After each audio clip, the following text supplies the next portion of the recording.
Tahukah kamu alur layanan pertimbangan teknis pertanahan (PKKPR) untuk kegiatan berusaha? Yaitu yang pertama, pelaku usaha menginput legalitas dan persyaratan perizinan melalui sistem OSS. Kemudian, Dinas PUPR melakukan validasi persyaratan KKPR yang telah masuk ke sistem OSS menggunakan akun hak akses Dinas PUPR.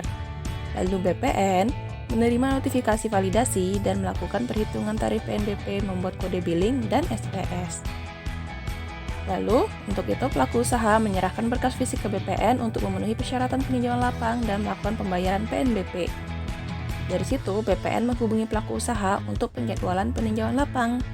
Lalu pelaku usaha menerima jadwal peninjauan lapang dan turut hadir dalam peninjauan lapang.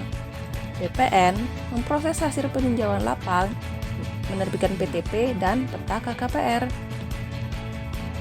Dinas PUPR menerima otomatis hasil PTP KKPR untuk dilaksanakan forum kesesuaian penataan ruang, kemudian mengirimkannya ke OSS.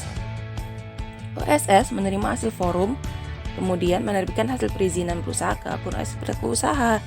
Demikian alurnya. Semoga bermanfaat.